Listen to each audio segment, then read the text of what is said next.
gente precisa acolher, capacitar esses profissionais, porque se não fosse a professora Carla, talvez eu nem estivesse aqui hoje aqui com vocês. Muito obrigado.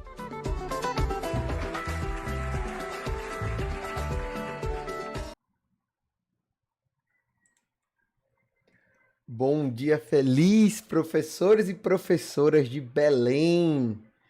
Que prazer estar aqui com vocês. O pessoal está entrando aqui aos pouquinhos. Seja bem-vinda, secretária Suelen Thaís. Você que foi a responsável por permitir que isso acontecesse. Para mim é um momento muito alegre estar entre professores da escola pública, estar entre professores de Belém. Vou falar para vocês por quê.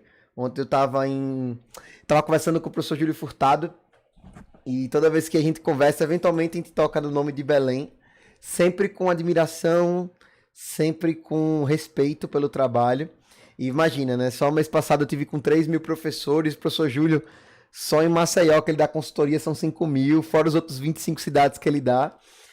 E se a gente lembra, às vezes, se tem esse respeito e admiração por falar de Belém, mesmo quando a gente está com tantos lugares, é uma referência boa para vocês. Significa que, às vezes, mesmo com os desafios nossos do dia a dia, sempre vai ter alguém que valoriza aquilo que a gente faz, que valoriza o nosso esforço. E o nosso esforço, quando a gente é consistente e a gente não desiste, uma hora alguém nota e alguém valoriza. E sempre é muito bom quando isso acontece, né? Não tem nada... É muito difícil quando as pessoas não enxergam o nosso valor, quando elas não enxergam aquilo que a gente está fazendo, que a gente está tentando. Então, quando isso acontece, também é um momento muito bonito. Eu acho que a gente tem que reconhecer e tem que celebrar, né, acima de tudo. E para mim, a minha emoção sempre é a mesma quando eu falo com professores e professoras. Podem ter 10, podem ter 400, como agora, semana passada, eu tive... Acho que União foram 500 professores, São Miguel foram 400... E a mesma energia, a mesma vontade, a mesma preparação que eu trago para um trabalho com 500 professores, eu trago para um trabalho com 10, porque no final das contas, esse trabalho é para ajudar com que a educação possa acontecer da melhor forma. E hoje é justamente na semana do Dia do Professor e da Professora. Então eu estou extra sensível, extra grato, na verdade, a esse momento. Mais pessoas estão entrando. Então, assim, professora Diana, professora Ruth, professora Marlene, parabéns pelo sucesso. Ô, professora, obrigado. Professor Luciano Júlio, muito bem-vindo. Professora Josefa, professor José, professora Cícera Fonseca e Cícera Paixão, boa tarde, feliz. Professora Iane. Então a gente vai entrar, vamos conversar. Hoje vai ser Espero que vocês saiam daqui com reflexões positivas sobre a carreira, com reflexões positivas sobre esse momento. E quando eu falo positivas, eu não quero dizer que a gente precisa estar feliz o tempo inteiro, tá, pessoal? Quando eu falo positivas, quer dizer que a gente consegue esperançar um futuro melhor. E o que é essa... Qual a diferença, né, entre esperança e esperançar? Esperança vem de esperar que as coisas melhorem. Perdão. Saúde. Esperança vem de esperar e esperançar vem da gente fazer o que a gente pode para que as coisas melhorem. E eu sei que vocês já fazem isso. Não é à toa que os resultados que vocês tiveram nos últimos 2 IDEBs não é brincadeira o que vocês conseguiram fazer.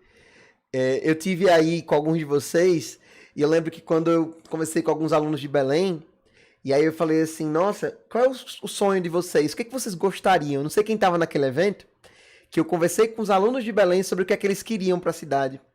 E eles falaram assim, eu queria uma quadra para jogar bola. E aí eu falei, olha só que interessante. Tem escolas que estão reclamando porque ainda não tem reconhecimento facial. E tem outras cidades que estão batalhando ainda por coisas que para outras pessoas é muito normal. E as pessoas às vezes não valorizam o que elas têm. Enquanto que tem outras pessoas se esforçando muito, às vezes com recursos escassos, com pouca estrutura, e estão dando o melhor para que as coisas aconteçam. Então, assim, realmente eu queria dar os parabéns, porque eu sei que vocês estão evoluindo, que vocês estão avançando. Métricas como o IDEB, eles ajudam a gente. E não é a coisa mais importante que existe, porque tem gente que que pode maquiar os números, tem gente que inclusive causa fraudes. Então, um número é só um número. Mas quando esse número representa uma evolução sincera e real, a gente tem que celebrar isso. Então, assim, muitas das coisas que vocês estão fazendo são melhoras reais e profundas. E às vezes o impacto disso é um impacto de longuíssimo prazo. Essa palestra aqui foi o videozinho que eu passei no começo, que eu até passei para a Suelen ontem. Falei, Suelen, passa o vídeo para os professores. Foi uma palestra onde eu fui na Bahia, um congresso mundial, e o tema era movimentos. E tinham pessoas de várias áreas diferentes que estão criando movimentos dentro da área deles. E o meu movimento, tinha um professor lá falando a respeito da medicina baseada em evidência, um cara que é idolatrado assim no Brasil inteiro da medicina. E o que eu escolhi falar naquele fórum foi sobre o meu movimento é que o Brasil precisa cuidar mais dos seus professores. Eu fui em vários municípios aqui do estado onde eu tinha visto 1/3 de professores. Imagina que você tem uma escola com 10 professores e 3 estão afastados por doença. Imagina uma rede que tem 100 professores e 30 estão afastados por doença. E esses números de 30% eu encontrei em vários municípios de Alagoas. E eu fiquei muito preocupado. Eu falei, meu Deus, imagina, se eu tenho 1/3 de professores afastados, será que isso atrapalha a educação de alguma forma? A resposta é claro que sim. E depois eu fui ver que tem muitos professores que não foram afastados por doença, mas eles estavam se sentindo muito cansados, muito estressados, muito ansiosos, com problema na garganta, com problema na coluna. E aí eu falei, nossa, esses profissionais, eles estão, tipo, os que não estão afastados, muitos estão próximos disso. E muitos locais, quando eu ia tentar propor, eu falei, olha, tem um projeto aqui, depois quem quiser posso passar o link para vocês, do projeto que eu desenvolvi, eu apliquei ele já em São Miguel dos Campos, em Campo Alegre, e quando eu fiz esse projeto do professor 360 graus, eu identifiquei como os professores, quando são cuidados, eles cuidam ainda melhor. A gente fala muito sobre competências socioemocionais da BNCC, análise e tomada de perspectiva, oratória, pensamento crítico, tem essa questão de empatia, resiliência, e a gente quer trabalhar isso com os alunos, mas a pergunta é, como é que a gente vai trabalhar isso com os outros se a gente não está conseguindo transbordar essas coisas, né? E todas as vezes que eu conversei com a Suelen, ela falou, Lucas, a gente quer levar esse tipo de trabalho a gente quer começar a priorizar isso, começando pelos professores. Eu falei, Suelen, que legal que essa é a sua visão, que bacana que vocês estão querendo priorizar isso, colocando isso na pauta, colocando o calendário, para que a gente possa conversar sobre vocês e como é que a gente pode ajudar vocês a fazer o que vocês fazem melhor. Não só com foco no aluno, mas com foco no profissional da educação. Então, a gente vai fazer hoje algumas reflexões sobre isso. Sobre vocês. Quero fazer reflexões sobre o Júlio, sobre a Ruth, sobre a Eliana, sobre a Lorena, sobre o João Vitor, Maraísa, Judite e Ariane. O meu objetivo é que a gente possa sair daqui com um entendimento sobre qual é o professor da escola pós-pandemia. Que professor e professora é esse ou é essa? Porque claramente os nossos alunos vão cair num mundo diferente. Eles vão cair num mundo onde eles tinham uma série de trabalhos, ou de empregos, ou de oportunidades, que eram coisas que, por exemplo, vou dar um exemplo para vocês. Tem gente que fala assim, Lucas, a tecnologia veio para ajudar as profissões, não para substituir. Mas aí eu falo para vocês, se vocês passarem hoje por uma plantação de cana, que tinham 300, 400 pessoas cortando cana, você vê hoje meia dúzia de pessoas cortando cana e 3, 4 máquinas fazendo o resto do trabalho. E essas pessoas que estavam cortando cana não conseguiram emprego em outros locais. Não abriram oportunidades para elas. Porque as oportunidades que tem hoje para aquelas pessoas necessitam de um nível de qualificação que essas pessoas não têm. E esse exemplo da cana, hoje você tem robôs que leem licitações e conseguem arquivar documentos, identificar não conformidades, corrigir documentos, pedir e solicitar documentos. Muitos dos trabalhos administrativos do serviço público, eles vão ter soluções tecnológicas para resolver isso. Então a demanda do serviço público para uma série de áreas vai ser diminuída nos próximos anos, por essa eficiência tecnológica.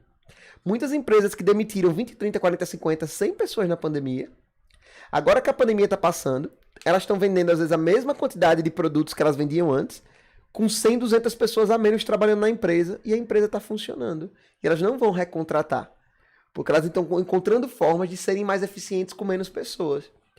Aí você pode dizer, caramba, Lucas, então trabalhos mecânicos, a máquina substitui, serviços públicos eles vão ser mais escassos cada vez mais, no serviço privado as empresas também estão buscando essa eficiência. E aí? Onde é que fica essas crianças? Onde é que ficam as crianças de Belém nesse contexto? Entrando no mercado de trabalho, quem está no ensino infantil, né? Entrando no mercado de trabalho daqui a 10, 12 anos. Fundo 1 daqui a 7, 10 anos. Fundo 2 ensino médio daqui a 2 a 5 anos. Nós estamos entrando num mundo diferente. E a pergunta fica, quando esse aluno que está com um futuro incerto entra na escola, ele não entra só para aprender português, e matemática, história e geografia. Ele entra com toda uma carga emocional que ele traz em casa. Ele traz de casa uma carga de desencorajamento. Ele traz de casa, às vezes, os maus hábitos dos pais que às vezes não leem, não dão um bom exemplo. E aí ele chega na... E quem é que recebe toda essa energia e tem que ensinar esse aluno, acolher esse aluno, mostrar para esse aluno que ele é capaz, são vocês. Vocês estão na linha de frente e recebendo não só o ser acadêmico, o ser pedagógico, mas como ser humano. E quem cuida do cuidador? Professora Ariane, quem cuida dos cuidadores? E essa reflexão, ela norteia meu trabalho, e eu tenho tentado cada vez mais falar para vocês, assim, eu sempre me preparo muito antes de poder conversar com vocês. Não só o preparo do material, dos slides, vocês vão ver que assim, o fundo que eu tô é um fundo com a marca de Belém, ou seja, isso não é uma apresentação padrão que eu faço para todo mundo. Ontem eu fiz com, ai meu Deus, Santana do Mundaú, amanhã eu vou fazer com Limoeiro de Anadia. Então eu tenho feito às vezes 2, 3, 4 dessa por dia, mas todas elas são diferentes. Por quê? Porque eu me preparo para estar no meu melhor com vocês. Por que eu me preparo para estar no meu melhor? Porque nesse momento que acontece a educação, para mim ele é um momento sagrado.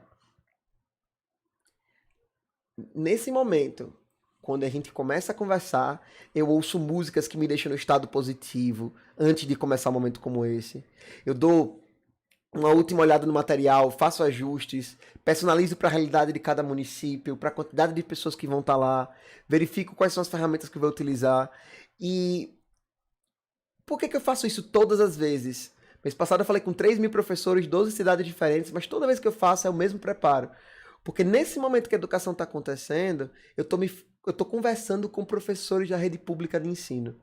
São as pessoas que merecem o meu melhor. Que merecem, isso que eu faço não é nada mais do que a minha obrigação com a educação pública. Se tem alguém que merece o meu melhor, que eu me prepare antes, que eu tome banho, que eu corte cabelo, não tem ninguém que mereça o meu melhor como professores da rede pública. De tanto que eu valorizo o que vocês fazem. E mesmo que dessa porta para fora, quando a gente desligar aqui, eu tenha vários problemas para resolver. Problema de saúde na família, problemas de relacionamento, problemas pessoais, problemas de ordem financeira. Esses problemas eu vou deixar para resolver depois. Eu nunca vou deixar que isso afete meu trabalho. Porque quando a gente deixa que a vida lá fora afete o que a gente faz dentro da educação, quem perde são as pessoas que a gente realmente quer ajudar. E elas não merecem isso. Elas merecem o nosso melhor. Então, por isso que eu tento, ao máximo, dizer para os professores, primeira coisa, vocês não são heróis.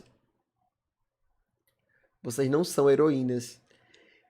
E essa é uma coisa interessante, eu conversei até com o professor Júlio sobre isso, que esse termo heróis, são heróis, esse termo ele faz mal pra gente, porque se vocês olharem, pensar num... Que herói que é muito famoso, tá? Vamos dar o exemplo do Super-Homem.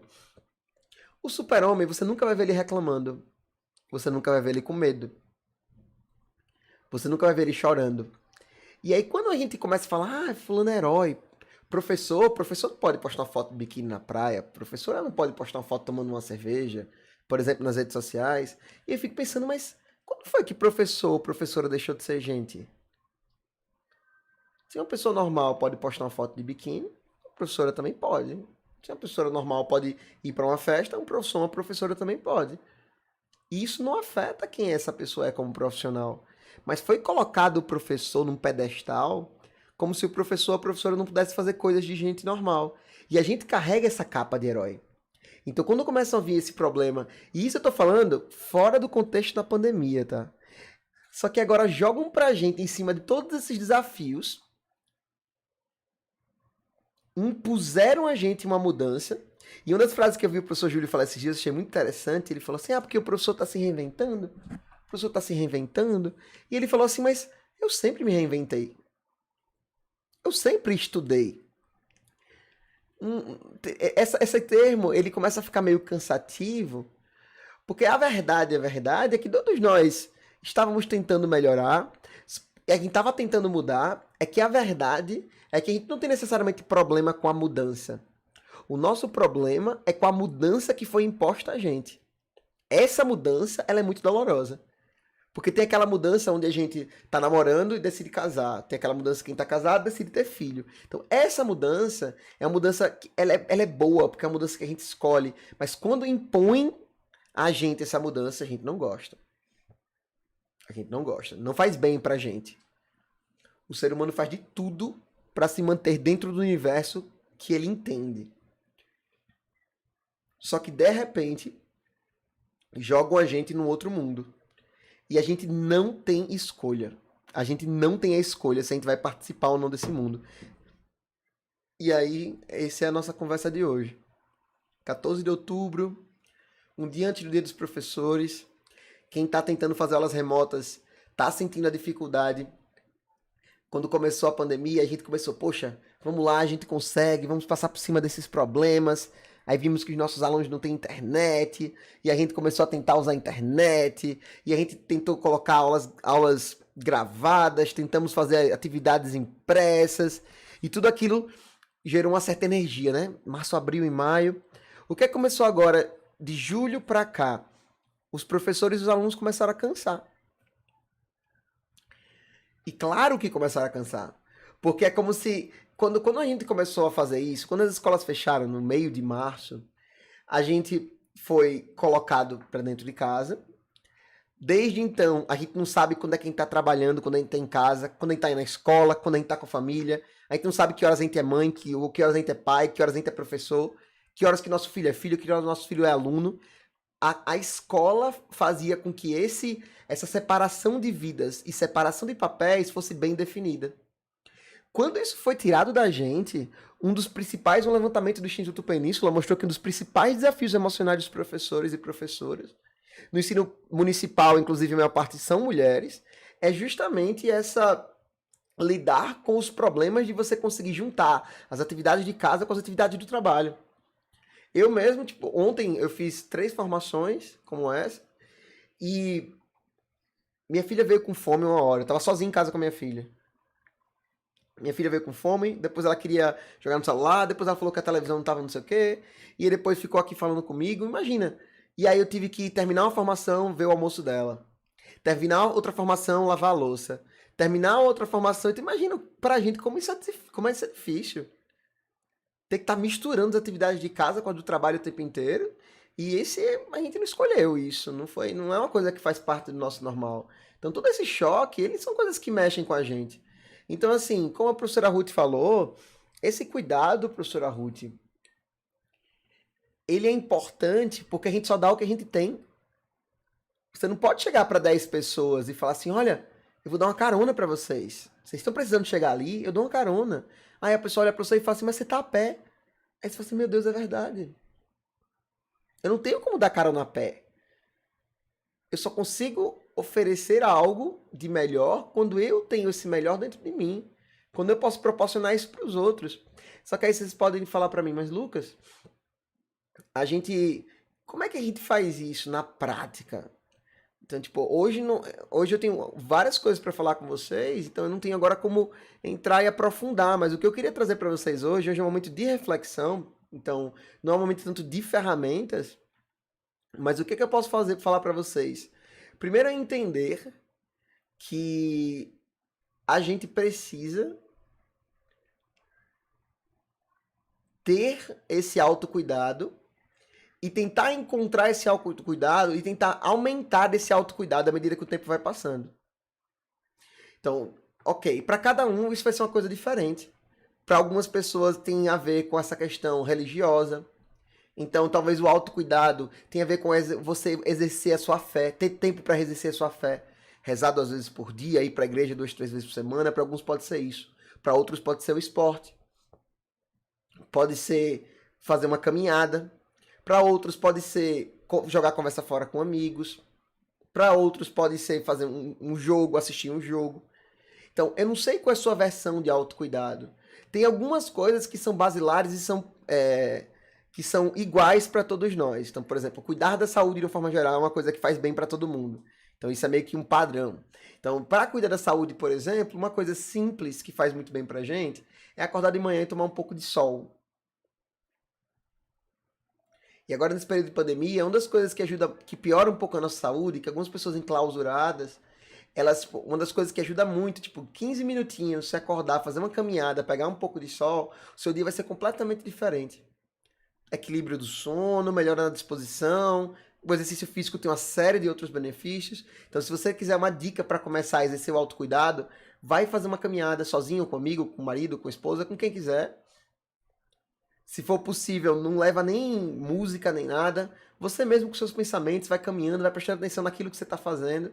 Esse tipo de prática é exercer autocuidado. Porque no final das contas, uma das coisas mais importantes do autocuidado é tirar um tempinho para você.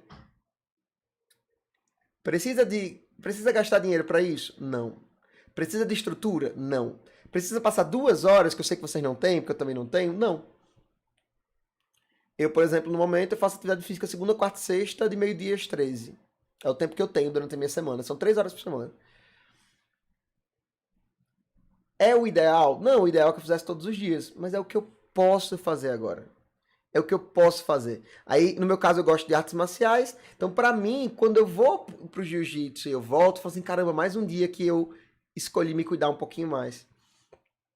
E vocês precisam decidir ou definir o que é isso pra vocês e como é que vocês podem estar fazendo acordos consigo mesmos, que nesse horário, a Ariane vai falar assim, olha, nesse horário, ninguém rouba o meu tempo. Esses 20 minutos ou esses 30 minutos, esses são meus. Esses ninguém me rouba. Esse é pra eu exercer a minha fé, pra eu fazer o esporte que eu gosto, pra eu costurar, pra eu assistir um filme que eu acho bacana, que eu saia com os amigos pra jogar conversa fora, ou que eu faça uma conferência em vídeo com os amigos.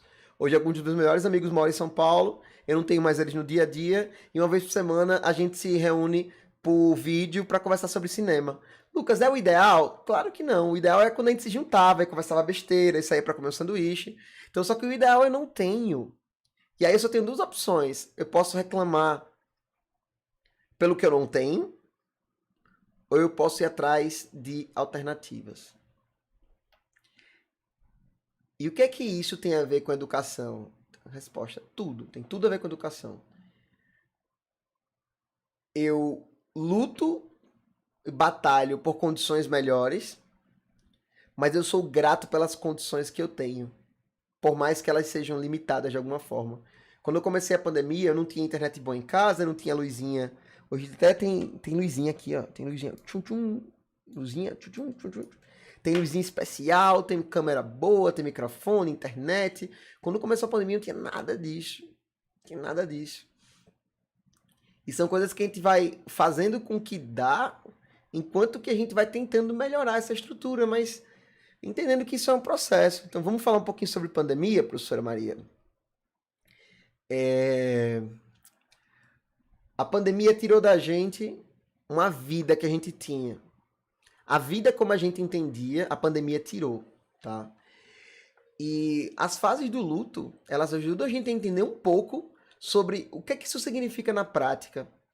E eu vou fazer uma analogia das fases do luto em relação a esse momento da educação e uma reflexão que seja individual para vocês, tá? Então, primeira fase do luto, negação. As pessoas se negam a entender de que a gente não só está passando por um momento, mas a nossa vida como a gente entendia foi tirada da gente. Então vamos lá, vamos tentar desenvolver um pouco esse raciocínio. Professores e professoras de Belém. Quem aqui teve essa sensação? Quem quiser falar, perguntar pelo chat, fazer comentários, são muito bem-vindos, tá? E for respondendo também as minhas provocações, podem responder, que vai ser muito legal a gente poder fazer essa interação. Quem aqui não sentiu que no começo da pandemia a gente falou, ok, beleza, vou tentar fazer isso, atividades impressas, atividades em vídeo, vou fazer porque, poxa, em março, em abril, talvez maio, estamos de volta. Então imagina que você estivesse numa corrida e chega assim, professora Lorena, você vai fazer aqui uma corrida de 1 quilômetro. Aí a professora Lorena fala, poxa, 1 quilômetro é meio pesado para mim, mas eu vou devagarzinho aqui, num ritmo que eu vou aguentar 1 quilômetro. Aí a professora Lorena, quando chegou em 800 metros, a professora Lorena, alguém chegou para a Lorena e falou assim, professora Lorena, essa corrida não é mais de 1 quilômetro. A gente não vai voltar em maio. A gente vai voltar talvez em julho. Aí a professora Lorena estava cansada e vai dizer, meu Deus, eu estava preparada para 1 quilômetro. E agora ela vai ter que correr mais 1 quilômetro cansada. E aí a professora Lorena falou, beleza, vamos lá, temos que fazer isso, né? E ela continuou correndo. Ela continuou correndo, continuou correndo. E aí, de repente, quando ela estava com 1,8 km, faltando um pouquinho para terminar, ela estava já destruída. Olham para ela em julho e falam assim, olha, a gente não vai voltar. Talvez em outubro. Imagina para o nosso físico e para o nosso emocional como a gente não se sente. Se quando ele estava perto da linha de chegada, alguém vai lá e deixa a linha de chegada mais distante. Só que a gente já estava destroçado fisicamente e emocionalmente. Então não é à toa, e aí professora Suelen, pessoal da gestão, não é à toa que o rendimento da educação, ele baixou muito de agosto para cá. Porque o que está acontecendo com os professores e as professoras é que eles estavam tratando a educação como se fosse uma corrida. Sem aceitar que, de verdade, o que a gente está passando agora não é uma corrida. Ele é mais parecido com o luto. Ele é mais parecido com uma situação ou uma perda que a gente teve que a gente não vai ter de volta. A gente não vai receber a educação de volta da maneira como a gente tinha antes. Aí você pode falar para mim, Lucas, isso é bom ou ruim? A resposta é sim. A resposta é as duas coisas. Então, porque quando o luto, tem professores que ainda estão na negação. Estão negando como se isso que a gente está passando agora é uma coisa temporária. E professores e professoras, o MEC liberou das 200 dias letivos, mas não das 800 horas.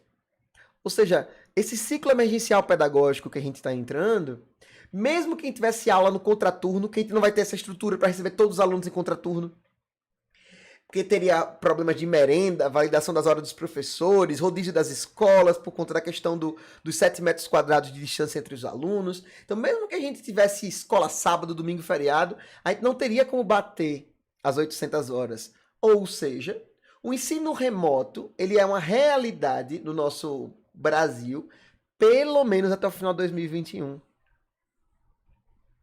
Pelo menos até 2021. Ou seja, a gente não pode estar na corrida achando que estamos chegando na linha de chegada e que isso vai passar. Que a gente está achando que a pandemia é um jogo finito. Que a educação remota é um jogo finito. Que o uso de tecnologias é um jogo finito. Onde a gente está louco para voltar para aquilo que a gente gosta. Mas a verdade é que essa evolução que está acontecendo na educação é um jogo infinito. No jogo finito, o objetivo é ganhar, é terminar.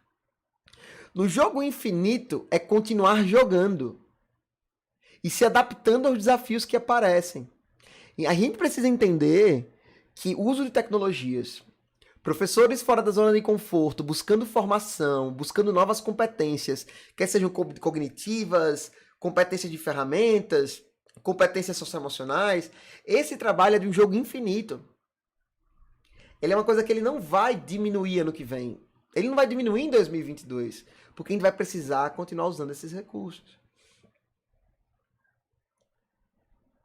Só que tem professores que ainda estão na primeira fase do luto, que é a negação. Se negando a aceitar de que isso vai continuar, se negando a aprender, fazendo parte da resistência, ao invés de fazer parte da mudança. Esperando terminar a eleição para poder fazer alguma coisa, esperando terminar a voltar às aulas presenciais para fazer alguma coisa.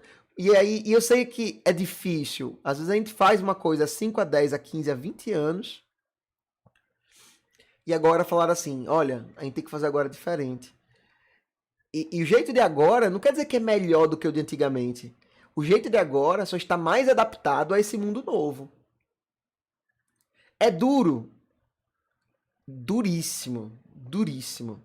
Quanto mais tempo a gente faz uma coisa, mais duro é a transição para o novo. Então eu sei que alguns professores e professoras que estão menos acostumados vão sentir mais dificuldade.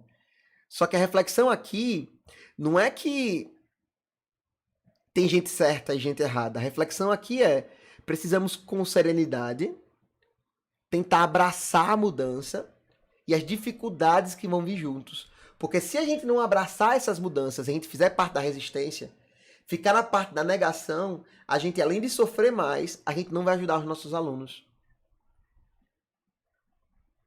E as crianças de Belém nunca precisaram tanto de vocês como agora. Nunca. E talvez nunca vão precisar tanto de vocês como nos próximos 9 meses.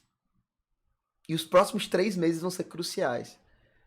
Por que eles vão ser cruciais? Porque quanto mais tempo a gente deixa o vínculo da criança com a escola ficar fraco, mais difícil vai ser recuperar essa criança quando as coisas voltarem ao normal. Cada dia que passa que esse aluno não tem contato com o professor, com a professora, com a escola, quer seja a escola física ou a escola como o vínculo que ela tem com a aprendizagem, o vínculo afetivo que ela tem com o professor e a educação, digo para vocês, vai ser muito mais difícil.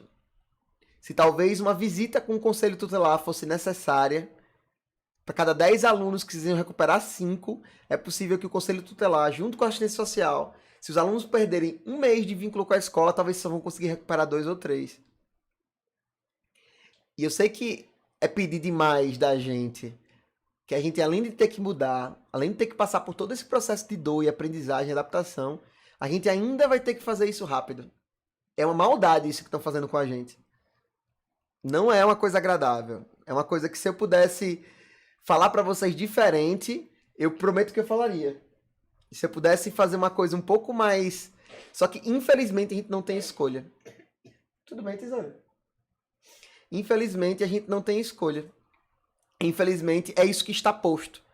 Então, quando alguém fala pra mim, fala, Lucas, a pandemia tem lado bom? E eu não gosto de ver lado bom na pandemia, porque o povo tá morrendo, pessoal. Então não tem lado bom. O que tem é, está posto. Então, eu não tenho como mudar a situação. Eu só tenho como mudar a minha reação ao que está acontecendo. E aí é onde entra a responsabilidade da gente em não fazer parte daquelas pessoas que vão ficar resistindo, e sim das pessoas que vão mudar, que vão buscar a mudança, que vão buscar os desafios, que vão abraçar os desafios. E é por isso que ser professor e professora é a profissão mais bonita do mundo. Eu falo pra minha filha todos os dias, eu falo, filha, respeite seus professores, eles fazem um trabalho... Pode ficar aqui, tá bom. Eu não falo, filha, pra você respeitar os professores? Eu falo pra ela todos os dias. Ai, meu Deus, minha luz caiu, não tem problema. Eu falo pra ela, pode ficar aqui, tá, meu amor? Se quiser. Eu falo pra ela todos os dias, eu falo assim, amor, você não tem noção de como os professores estão fazendo um trabalho incrível nesse período. Não só os professores dela, mas como todos os professores. Então, assim, eu sei que é pedir demais de vocês, mas infelizmente a gente não tem como não pedir nesse momento. A gente não tem como não pedir, porque se a gente vacilar nesse momento, a rede de Belém, e quando eu falo rede, não existe a rede, como se fosse um computador, uma máquina, um prédio. A rede de Belém são as famílias. São as suas famílias, a família dos seus amigos, dos seus parentes. Que às vezes, por uma questão do momento, vão deixar a educação de lado. Tem pessoas que, por exemplo, é um quadro que está acontecendo já. Pais perdendo o emprego, os filhos tendo que ajudar mais em casa, ou ajudar às vezes trabalhando para poder ganhar dinheiro. E às vezes por esse momento a criança perde o vínculo com a escola, mas depois ela não volta. Quem trabalha com EJA sabe da dificuldade de trazer os adultos, os jovens e adultos, de volta para a escola depois do tempo que eles acham que já passou. Vocês sabem como é difícil. Não é a mesma coisa, não tem a mesma facilidade. Se perde muito mais gente, mesmo com todo o trabalho belíssimo que o EJA faz. A hora de você manter o vínculo afetivo com a escola é agora. É enquanto eles estão em idade escolar, porque depois, cada dia que passa, fica mais difícil. Maraísa falou aqui alguma coisa? O ensino híbrido realmente será uma delas. Professora Cícera, só verdades. E olha assim, vocês não são obrigados a concordar com tudo, não. Eu não acho que o que eu falo é tudo verdade. E isso que eu falo, eu tô falando para vocês do meu coração, de forma muito sincera, e com a experiência que eu tenho tido de leituras e testes e conversa com professores de várias cidades. Eu espero que vocês encontrem aqui também verdades, mas eu garanto que vocês vão ter sinceridade minha total. E essa questão também, esse processo, professor João, de adaptação, não é só os professores que estão passando, não, os pais também. Só que aí onde tá, eu não tenho como atuar em tudo. O desafio da professora Sandra não é mudar o pai do Joãozinho. O desafio da professora Sandra é que ela trabalhe nela e que ela faça o melhor que ela pode, entendendo que tem limitações. A gente não tem como fazer tudo por todo mundo. Eu já tentei fazer isso, eu já adoeci por causa disso. E eu sei que a gente, como educador, a gente tem aquele aluno que a gente sabe que a gente gostaria de estar mais junto, mas às vezes a família não está ajudando. E digo para vocês, a gente tem um limite do que a gente pode fazer. A gente tem que fazer o nosso melhor. E o melhor da Ariane é diferente do melhor da Cerise. E não tem nada de errado com isso. Talvez tenha aqui professores que estão conseguindo ter um excelente relacionamento com os pais dos alunos. E tem outros que não. Quem é que é o melhor professor? Resposta, aquele que está se esforçando para melhorar. Para mim, o melhor professor não é só aquele que tem mais resultados, é aquele que está se esforçando para ser cada dia melhor. Porque tem gente que tem mais facilidade com tecnologia. Não é um mérito. Se você tem facilidade, não é um mérito você aprender uma ferramenta. O mérito é você justamente passar por aquilo que é difícil. Porque é isso que eu queria esperar dos meus alunos também. Um exemplo. Que aluno que eu deveria me preocupar? O aluno que tirou 10 o ano inteiro e que do terceiro para o quarto bimestre começou a tirar 9, 8, 7. Nunca tirou um 8, 7. E de repente começou a tirar 9, 9, 10, 10, 10, 10, 10, 9, 9, 9, 9, 8, 8, 8, 8, 7, 7, 7, 7. Então, para o ensino, eu falei, nossa, 7 tá ótimo, tranquilo. Só que aí tem outro aluno que só tirava 2, 2, 2, 2, 2, 2, 2. E de repente começou a tirar 4, 4, 4, 5, 5, 6, 6, 6, 6, 6, 6, 6,5, 7. E aí fala assim, mesma nota no nosso ensino, quem olha para essa nota, para essa avaliação, você poderia dizer que na avaliação do terceiro bimestre eles tiveram o mesmo desempenho. Só que a gente tem que valorizar que é possível que essas notas mostram pra gente que o aluno que era só 10 está com problema, então ele precisa fazer uma intervenção, talvez de ajudar essa pessoa, porque ela não tá legal. E o outro aluno que só era 2, ele tá em processo de melhora, ele tem que ser reconhecido pela evolução dele. Só que o nosso sistema educacional, a nota 7, ela é igual para todo mundo. Então ele precisa valorizar o processo, mesma coisa os professores. Mesma coisa os professores. Então, se você tem um pouco mais de dificuldade na parte de tecnologia, não tem problema. A sua comparação, a sua competição, a competição da professora Tairine não é com a professora Sandra.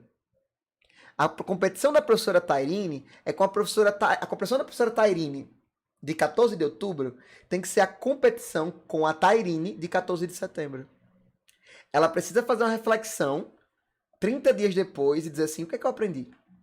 Poxa, eu aprendi a fazer um formulário no Google Forms. Eu aprendi que eu posso fazer esse jogo aqui com os meus alunos. Eu aprendi que eu preciso, para fechar o ciclo das metodologias ativas, não é só usar a tecnologia. Tem algumas lacunas que precisam ser preenchidas para ser metodologia ativa.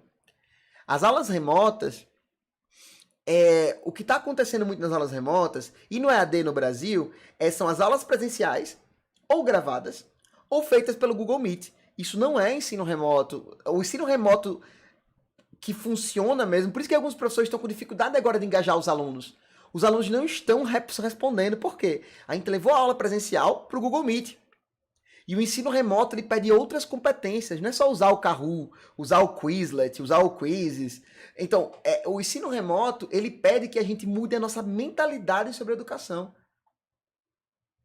A coisa mais basilar da nossa educação, que é o momento da aula, ele é completamente invertido. Por isso que a sala de aula invertida é uma das metodologias ativas mais fáceis de implementar. Porque só que não adianta só fazer assim, a sala de aula invertida não é passar um vídeo e discutir em sala. É a gente entender, principalmente, que o nosso aluno, a gente não vai controlar onde ele está. A gente não vai controlar o que ele vai pesquisar, que talvez nessa metodologia de sala de aula invertida, o aluno tem autonomia. Se ele vai pesquisar no Google, no YouTube, eu não sei. Só que nós, professores, não fomos treinados para isso, para ter esse aluno solto. Eu não sei se ele passou 2 horas estudando, porque na sala de aula tradicional eu sei quanto tempo ele passou comigo, o que ele viu, qual foi o material que ele usou, eu tenho todo um controle. Agora, nas aulas em vídeo, esse aluno está com a câmera desligada, está com a internet caindo. Esse aluno, eu não sei se ele está estudando, se ele está lendo. Só que no ensino remoto, a gente precisa dominar ferramentas que otimizem para a educação assíncrona. Nas minhas formações, eu ajudo os professores na prática a como é que eles podem dominar essas ferramentas. Eu estou torcendo muito para que a gente consiga fazer isso. Tenho conversado com a Sueli para tentar trazer isso para vocês, um pouco mais de aprofundamento desses trabalhos. Estou fazendo um trabalho muito bacana que tem ajudado os professores, incluindo os alunos que não têm internet, ajudado os professores também a como é que eles lidam com a educação remota e esses desafios de educação remota em locais onde a tecnologia não está em ampla oferta, e a gente precisa lidar com essa. Como é que a gente lida com as famílias? Como é que a gente pode criar esse canal de comunicação com as famílias e melhorar o relacionamento com as famílias? Todos fazem parte das minhas formações. Como é que a gente lida com essa escola do ano que vem? Ciclo emergencial pedagógico, escola com rodízio, validação das 800 horas. Então, como é que a gente pode capacitar os professores para isso? São parte das minhas formações. Eu tenho feito Tiro na Lua Educação, que tem sido a maior parte do meu trabalho, e agora também Tiro na Lua Educação, junto com o professor Júlio Furtado, onde a gente está fazendo um trabalho muito bacana, podendo capacitar os professores para essa escola que vem aí, com esses vários desafios, que são desafios completamente novos. Gestão do ensino híbrido, um desafio novo. Gestão para acolhimento, desafio novo. Então são coisas que a gente tem feito, eu estou torcendo muito, tipo, o objetivo de hoje, inclusive, obrigado, professor Júlio, obrigado de verdade. Hoje eu queria que fosse um momento que vocês se sentissem de verdade acolhidos de alguma forma, para dizer que eu tenho conversado com muitos municípios e eu estou vendo o que está acontecendo, vocês estão incríveis. Eu não conheço muitos de vocês individualmente, mas eu estou vendo, todo lugar que eu vejo professores fazendo das tripas coração, né, como a gente fala, né, dando nó em pingo d'água, pelo tanto que vocês se esforçando para que esse momento ele não seja tão negativo para os seus alunos. Eu queria parabenizar. Essa é a mensagem principal. É entender que vocês estão no caminho certo. Só que agora nesse caminho, como nós não tivemos tempos para se adaptar, a gente também vai ter que dominar algumas ferramentas. A gente vai ter que dominar algumas ferramentas que a gente não estava acostumado. E essa é a parte que dói. Mas deixa eu falar uma coisa para vocês, a notícia boa. Não é que não dá. O lance é que a gente ainda não domina as ferramentas. E essa é uma notícia excelente. Que quando você pensar que o aluno, você não tem conseguido engajar o seu aluno, está pensando já como é que vai ser ano que vem, por exemplo, ao invés de você pensar que não dá porque ele não tem internet, você vai falar assim a partir de agora, fala assim, eu ainda não sei como é que eu faria isso. Mas tem alguém com os mesmos recursos que eu e que os meus alunos que está conseguindo fazer. E é por isso que esse é o momento do professor voltar a estudar. Alguns de vocês estão mais acostumados, outros um pouco menos, de se colocar naquela posição de aluno. Eu mesmo quando eu faço, garanto para vocês, eu faço 2, 3 formações no dia, tá? Isso vai dar 5 a 7 horas de formação. Eu garanto para vocês que eu vou gastar pelo menos entre 4 a 6 horas estudando. Mesmo com essa quantidade de informações que eu faço. Lendo artigo, parecer técnico do estudo Península, Voz da Educação, Todos pela Educação, parecer do MEC, são algumas fontes de estudo minha, tá? Fontes de estudo, redes sociais de professores de outros locais que eu sei que estão fazendo um bom trabalho, conversas com secretários e professores de outras regiões que estão obtendo bons resultados, então eu converso muito com outros profissionais, eu estudo através de notas técnicas, estudo através de Google Acadêmico, experiências exitosas de outros locais, artigos científicos sobre educação. Então eu estou sempre estudando muito. Ah, Lucas, é agradável? Pessoal, a educação não é um processo agradável 100% do tempo. Principalmente agora que a gente está cansado. A gente está cansado. Mas aí a professora Liana pode falar assim, Lucas, mas o meu aluno não tem tecnologia. Eu tentei fazer uma aula pelo Meet, nem a minha internet segura, nem a do meu aluno. E aí? E aí eu queria tentar fazer algumas reflexões sobre o papel do professor nessa escola que vem por aí. E quando a gente fizer as nossas formações, eu vou conseguir dar para vocês várias ferramentas bem práticas, fazer com que vocês botem a mão na massa. Uma coisa que eu vejo, Suelen, é que a gente tá ficando cansado de assistir um monte de live. Porque a nossa cabeça fica cheia de informação e a gente não consegue, às vezes, materializar aquilo que a gente tá aprendendo. Porque existe o Dr. Schwartz, quem quiser depois pesquisar sobre isso, ele escreveu um livro chamado Paradoxo da Escolha, que a gente foi ensinado que a gente vai ter mais felicidade se a gente tiver mais escolhas. E o que ele mostra no livro dele é muito interessante, isso eu não vou aprofundar isso, mas é extremamente interessante, de que, na verdade, o excesso de escolhas nos paralisa. Então a gente assiste uma live sobre o Quizzes, a gente depois assiste uma live sobre o Google Meet, depois assiste uma live sobre o Zoom, depois assiste uma live sobre metodologias ativas, depois assiste uma live sobre gamificação. E de repente a gente fica com aquele monte de informação e quando a gente vai tentar colocar em prática a gente não consegue, porque a gente tá tipo assoberbado de coisas na cabeça que a gente não conseguiu traduzir isso em prática. Por isso que as minhas formações elas têm uma metodologia onde podem ter 30 professores, podem ter 3.000. Tipo, a gente vai fazer um trabalho onde vai todo mundo colocar a mão na massa. A professora Sandra vai abrir, vai fazer um plano de aula, vai mandar para mim pelo WhatsApp, eu vou validar com vocês aqui juntos, e aí a professora vai fazer um grupo de trabalho com multiplicadores que a gente vai conseguir mostrar para essas pessoas como é que elas fazem um projeto eficiente de metodologias ativas, preenchendo todas as lacunas, mitigando os impactos negativos de quem não tem internet. E digo pra você, Ruth, tipo, muitas pessoas valorizam a profissão dos professores. Eu me incluo nelas. E eu tenho feito esforços muito grandes e tenho visto que cada vez mais a sociedade tem valorizado. O nosso foco é que essa valorização ela venha não só com tapinha nas costas, né? Que ela venha em valorização do plano de carreira, em condições de trabalho, em cargos salariais. Então, mas eu acho que isso é uma coisa que me parece que é o que deve acontecer agora nos próximos anos. Eu enxergo uma melhora, um aumento na valorização do professor. Então, de que é o papel de valorizar o professor da sociedade? Qual é o papel do professor nesse processo? Está em constante melhora e evolução. É mostrar o esforço que a gente tem feito em tentar entregar o melhor para os nossos alunos. É nossa responsabilidade. Porque uma coisa também que a gente não pode fazer, tem professores que falam assim, não me valorizam.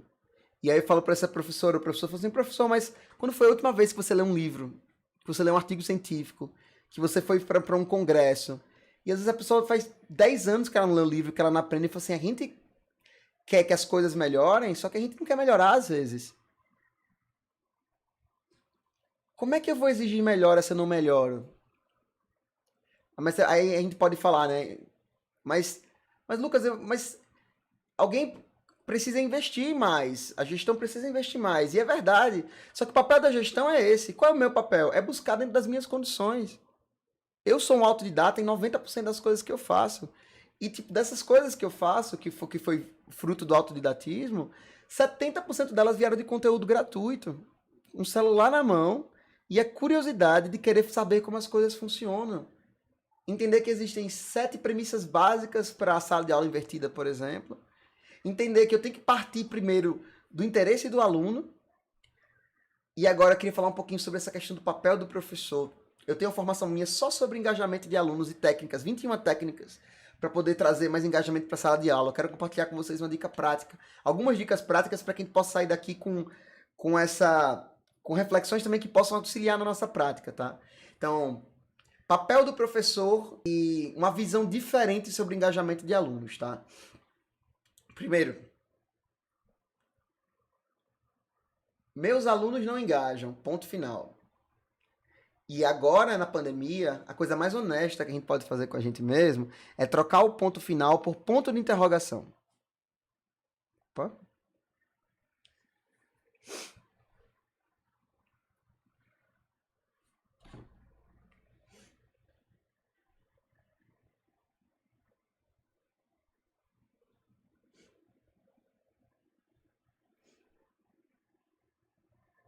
Voltamos? Voltamos. Desculpa, galera, tipo, a gente teve uma quedinha da internet, mas já estamos de volta.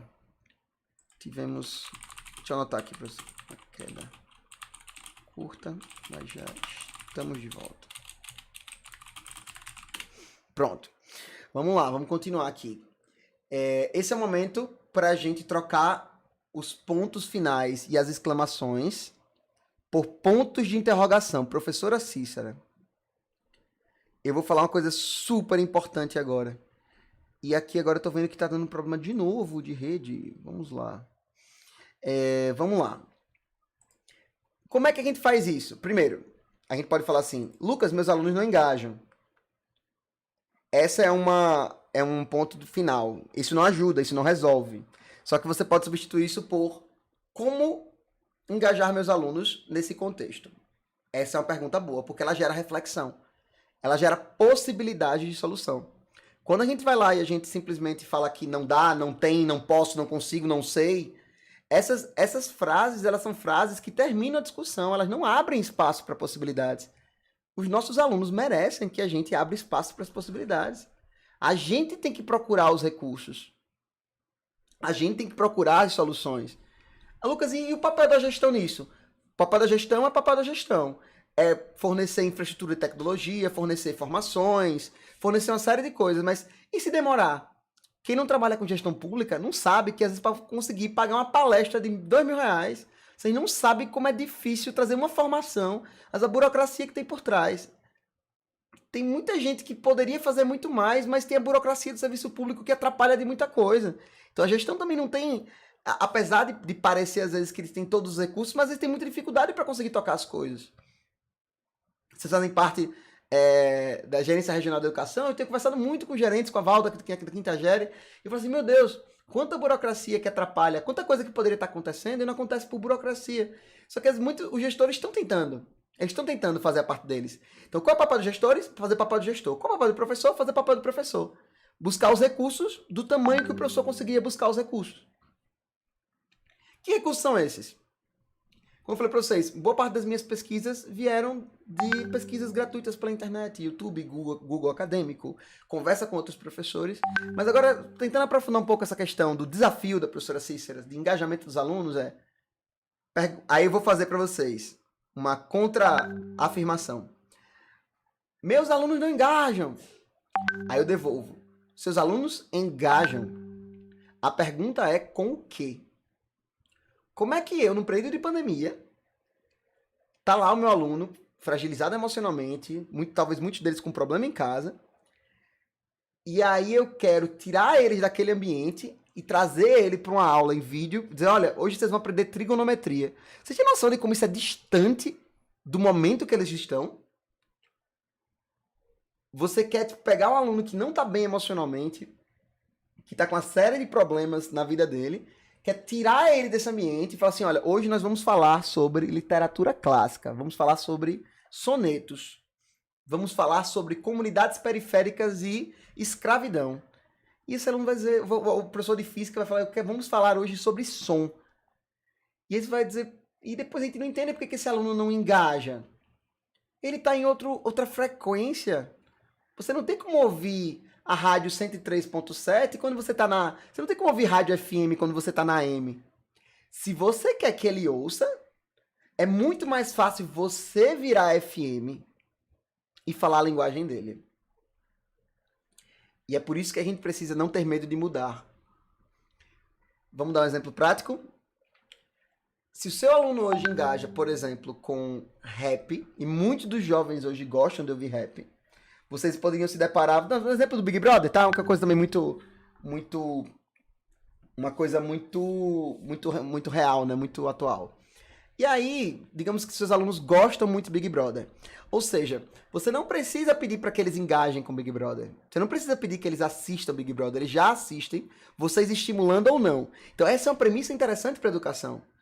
O que é que esse meu profissional já engaja, que eu não aproveito talvez... Isso é o FM deles, tá? Eles já estão lá, conectados naquela frequência. Como é que eu vou até lá primeiro e faço a educação acontecer lá? Como é que eu construo uma ponte entre o que eu preciso que ele aprenda, que ele desenvolva? Lembra, escola não é um espaço de desenvolvimento acadêmico-pedagógico, é um espaço de desenvolvimento humano.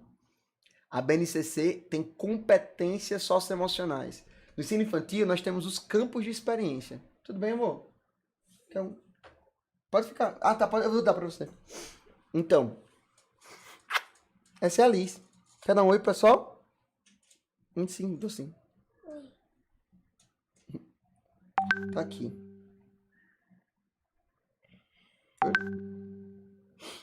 Te amo.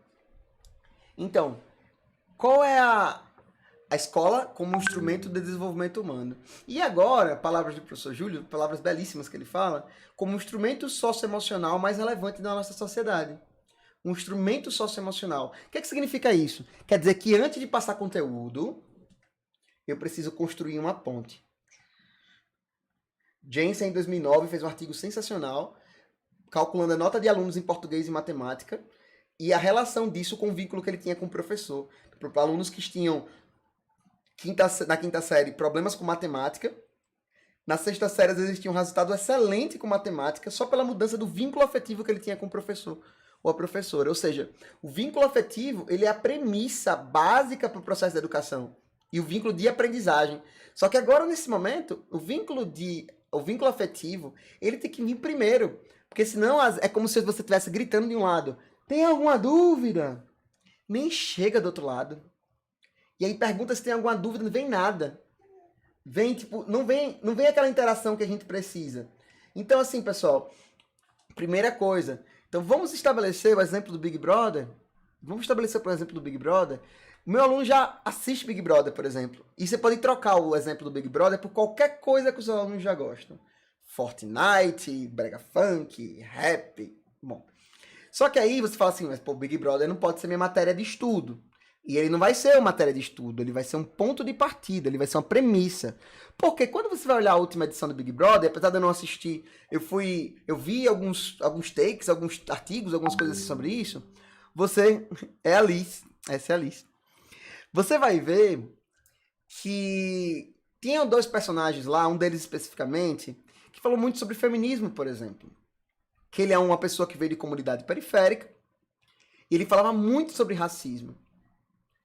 E ele foi uma pessoa que gerou uma comoção muito grande. O Babu gerou uma comoção muito grande, e várias falas relevantes sobre a história do feminismo e do racismo, por exemplo.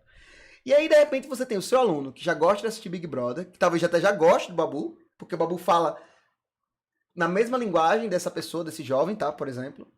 E aí, de repente, você chega para esse aluno e fala assim, olha que interessante. Esse mês eu fiz um trabalho sobre o Babu, sobre o Big Brother. E você vai ter que entender por que ele fala essas coisas.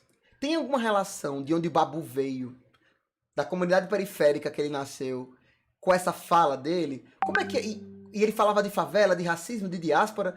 E ele fala assim, como é que isso se relaciona com história e geografia? Como é que a pessoa que o Babu é, que o seu aluno já admira, se conecta, por exemplo, com o assunto da escravidão e com conceitos, por exemplo, de geografia? E se esse trabalho sobre o Babu pudesse ser, por exemplo, um texto que ele poderia ter algum tipo de estrutura específica, como a estrutura de um soneto, por exemplo, e ele poderia ter que ter alguns elementos gramaticais que a professora de português poderia trabalhar junto com a professora de literatura. E, de repente, eu tenho um trabalho sobre o Babu que já envolve português, literatura, história e geografia. Se o Babu falou, por exemplo, de rap, ele falou que tem um rapper que ele gosta muito, e aí os seus alunos falam, caramba, essa música é muito interessante, tem uma batida, pum, pum, pum, pum. E aí, se você gosta de rap, gosto. Assim, então, parte desse trabalho que envolve também essa parte musical, a gente vai entender o que é o grave do rap que vocês tanto gostam dessa batida. Como é que funciona o som? E você conseguiu juntar física, português, geografia, história, literatura num único trabalho, partindo de um tema que é do interesse do seu aluno. Então, das primeiras formas que a gente tem de poder engajar esses alunos é partindo do mundo que ele já experimenta. Então, professores, a primeira pergunta que, se você quiser engajar os seus alunos, é como ele já engaja com o mundo e como é que eu posso ir até lá. Essa é a primeira coisa. Segundo, eu preciso tirar a minha capa de herói e me vulnerabilizar primeiro. Você não tem como se conectar emocionalmente com a pessoa estando de um pedestal. Eu tô falando com vocês aqui como um colega. Minha filha, no começo da pandemia, teve problemas, desenvolveu uma fobia do escuro, passou semanas sem conseguir dormir à noite. Pegou muito pesado para ela esse período. A gente morava num apartamento bem pequenininho, nós ficamos sem sair durante meses. Tipo, para ela foi super difícil. E eu falei, meu Deus do céu, eu que tenho tantas ferramentas e trabalho inclusive com formações para famílias e estava com dificuldade de lidar com isso dentro da minha casa. Eu me senti péssimo, que teve semanas e semanas que eu estava dando 16 horas de trabalho por dia. E aí passava uma semana, eu virava para minha esposa e falei, amor, eu não consegui dar a atenção que eu queria para a educação da minha filha. Eu consegui educar indiretamente dezenas de milhares de crianças e a mais importante da minha vida, eu não consegui fazer o que eu gostaria de ter feito. Me senti culpado, me senti frustrado e pouco a pouquinho eu fui buscando esse equilíbrio de tentar dar um pouco mais de atenção, de planejar melhor o meu tempo e, bom, entre várias ferramentas bacanas que eu consegui desenvolver e hoje tenho ajudado os professores também a fazerem isso. Mas essas dificuldades que eu passei, falando para vocês, para mostrar que eu não sou a pessoa que tem todas as respostas, que sei tudo, pelo contrário. Eu estou passando por um processo muito parecido com o de vocês. E eu tenho a sorte e o privilégio de receber muito feedback e de poder estar aprendendo com muitas pessoas de outros locais. Então eu estudo muito, testo muita coisa, consigo que algumas dessas coisas deem certas, vejo que está funcionando em vários lugares, então eu estou numa posição de privilégio para poder compartilhar com vocês que os lugares que eu tenho visto que têm tido resultados melhores, onde os professores estão mais felizes, que eles estão conseguindo engajar mais os alunos, eles estão conseguindo aplicar algumas dessas reflexões que eu estou fazendo com vocês. Que hoje é o momento inicial, mas que a minha vontade é de fazer formações, efetivamente, que a gente possa atuar no desenvolvimento de competências. Ontem eu estava conversando com o professor Júlio exatamente isso. Falei, professor Júlio, eu não acho que... Estava conversando com a Suelen, né? Falei assim, dia dos professores, então a gente pode fazer uma fala motivacional. Eu falei, mas o que é motivação? Se eu só chegar para vocês e falar assim, olha, vocês são incríveis, vocês são lindos, e o nosso ego fica massageado, mas amanhã a gente volta para as nossas dificuldades. Receber parabéns no dia do professor não é o suficiente. Não é o suficiente. A gente precisa saber mais para que a gente possa superar os nossos desafios. E isso motiva a gente. Motiva a gente saber que existem ferramentas de domínio do ensino remoto que vão ajudar muito na prática de vocês.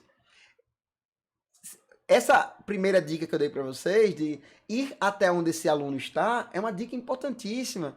Que ele dá para a gente uma dica prática. Poxa, então eu tenho que começar por aqui. Conversar com os alunos, tentar ir atrás, saber o que eles precisam, saber o que eles gostam, que perfil de rede social que ele segue, que programa de TV que ele assiste, quem são os influenciadores que ele segue. Tipo, como é que eu poderia pegar isso e transformar isso num projeto, numa tarefa? Ou mesmo que não tenha um cunho pedagógico muito forte, como eu falei para vocês, nosso primeiro desafio não é passar assunto, é fazer com que ele não perca o vínculo com a escola. Porque você pode dizer, mas Lucas, meu aluno mora na zona rural, não tem internet lá, como é que eu faço para falar com ele?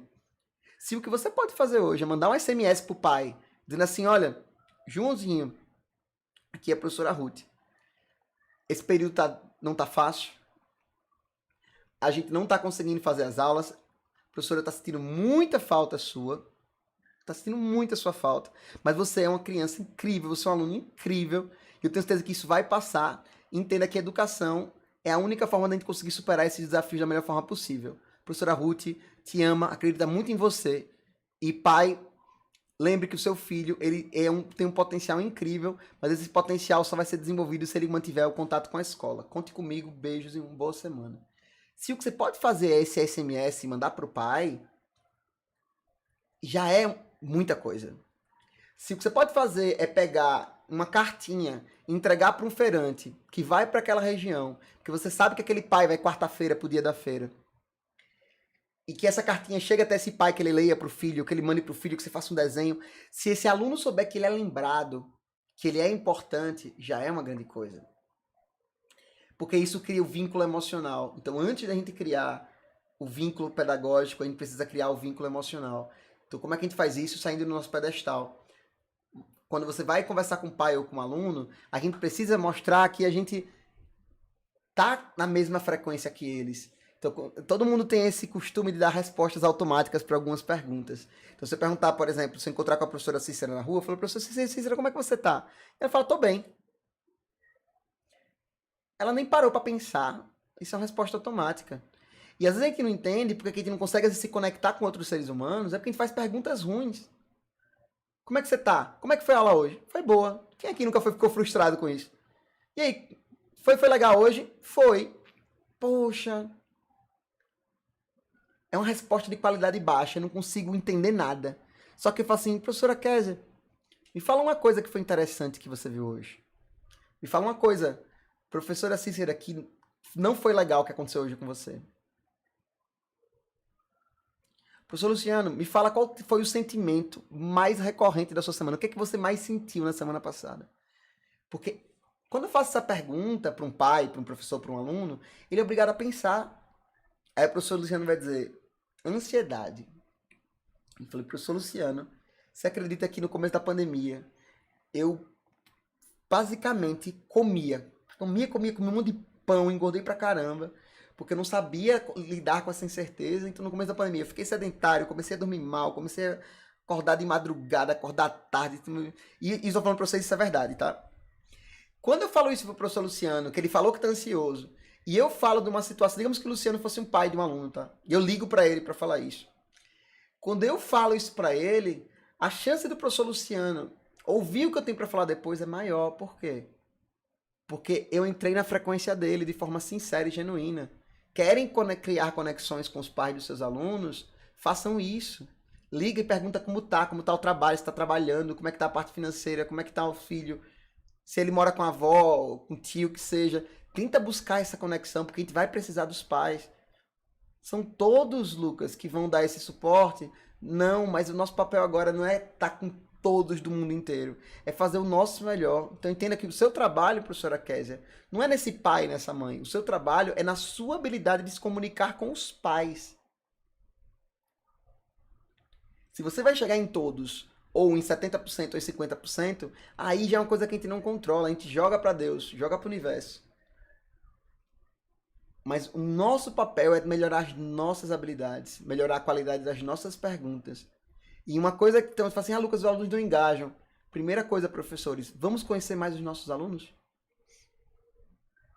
Vamos conhecer melhor os nossos alunos? Vamos entender com o que é que eles interagem, para que a gente possa levar a educação até eles? Segundo, vamos tirar nossa capa de herói? Vamos a gente se vulnerabilizar. Se eu tiver uma oportunidade de estar no WhatsApp com um aluno, mandando mensagem, um SMS, uma ligação, uma aula no Meet, eu não vou entrar no assunto logo de cara, eu vou conversar com eles. Eu vou me abrir também para os meus desafios, para que eles entendam que a gente está na mesma frequência. E isso ajuda os alunos a engajarem com você. Então, vamos lá. Primeiro, entrar no universo deles com que eles já interagem. Segundo, tirar a capa de herói e vulnerabilizar. Terceiro, fazer perguntas que gerem engajamento. Perguntas que façam com que o outro pense. Não é tá tudo bem. É primeiro você fala de si, falando que você se conecta com eles primeiro emocionalmente e depois faz perguntas que gerem com que eles pensem. Seus pais estão trabalhando? Poxa, não, deve estar muito difícil. Como é que vocês estão se organizando em casa para fazer a feira e essas coisas? Fique curioso pelo que eles estão sentindo. Porque por mais que você não possa resolver, que a professora Silvete pode dizer, Lucas, mas eu não tenho como resolver o problema desse aluno, eu não tenho como fazer a feira dele. Mas eu digo para vocês, às vezes as pessoas estão precisando só entender que tem alguém que se importa. Se o máximo que você pode fazer é isso, eu queria falar para vocês que isso já é muito. Se o máximo... E aí tem assim, não deixem que a questão da internet seja um problema. Não é que seja um problema, que ele seja um muro intransponível. Porque ele é um problema, mas ele é um problema a ser superado, ele não é um muro. Então, exemplo. Aí eu falo, Lucas, mas como é que você... Na prática, me dê um exemplo prático. Você fala que é para criar vínculo e conexão emocional, e o trabalho sobre o babu. Me fala, e como é que isso chega num aluno que não tem internet? Deixa eu falar uma coisa para vocês, pessoal. Toda segunda-feira eu faço reunião, e tem uma pessoa no grupo de trabalho que ela sempre caía na internet. Sempre caía. E é um grupo de 5 pessoas, tá? Dessa equipe de trabalho especificamente. E aí eu falei, acabou a reunião em vídeo com essa equipe de trabalho. Vai ser reunião telefônica. Sabia que de operadora para operadora, às vezes você consegue fazer conferência telefônica com até 6 pessoas? Sabia que às vezes do WhatsApp, mesmo com pacote de dados, dá para fazer salas com até 20 pessoas? Sabia que de SMS para SMS você tem às vezes SMS limitado de operadora para operadora? O que é que impede de você pegar, ligar para esses 5, 6 alunos e fazer isso que eu estou falando? Ao invés de pegar... Eu sei como é difícil às vezes conseguir engajamento com 30, mas e se você tivesse uma ligação com 5? Ligação telefônica. O que é que impede a gente de ligar para os pais dos nossos alunos, de mandar SMS, de eventualmente uma vez por mês ou por quinzena mandar uma cartinha. Nós não temos essas... A gente tem ferramentas que facilitem. Você poderia ligar para os seus alunos, passar a instrução do trabalho com o Babu, falar para eles assistirem Big Brother em uma semana, e uma semana depois você voltaria para conversar com... Ou na segunda-feira eles vão assistir Big Brother, na quarta eles já tem que escrever mais ou menos como é que eles vão querer fazer, e você vai estar lá para tirar dúvidas. Você vai lá e conversa com eles de novo 15 minutinhos. E nesse momento você tira dúvidas, conversa de novo, está em contato com os alunos. Conferência telefônica, SMS. Boa parte dos seus alunos, tipo, talvez 99% tenham acesso às ferramentas. 99%. Talvez 70% a 85% tenham acesso ao WhatsApp, direto ou indiretamente. Direto ou indiretamente. Na pior das hipóteses, eles podem pegar o WhatsApp 10, 15 minutinhos quando o pai chega em casa para dividir o salário do pai com os irmãos. Pessoal, eu estou em Alagoas, trabalhando com professores do interior. Eu sei como é a situação. Eu não estou falando aqui de uma coisa que é do Japão, que é da Finlândia. Eu estou falando só que a gente precisa, primeiro, entender que as ferramentas existem. Então, como é que eu posso melhorar minha comunicação com pais? Primeiro, trabalhando com grupos pequenos. Então, vai mais uma dica aí, tá? Primeira, vamos tentar fazer de forma programática, né? Então, primeira, ir até onde eles estão e procurar com que eles já engajam. Segunda, tirar a capa de herói e se vulnerabilizar para que eles também possam entrar na mesma frequência, a gente entrar na mesma frequência deles, não só a frequência de assunto, mas a frequência emocional. Terceiro, fazer perguntas que estimulam o engajamento e que estimulem que as pessoas pensem para responder, para que você possa fazer com que elas falem, para que você possa, se elas começarem a falar, se você consegue fazer com que as pessoas falem com você, você consegue estabelecer isso, ter mais um engajamento para depois passar o conhecimento. Quarto, use ferramentas que estão à disposição. WhatsApp, SMS, ligação. Não fique preso às ferramentas que você não tem e procure dominar as que você tem. Outro, trabalhe com grupos pequenos.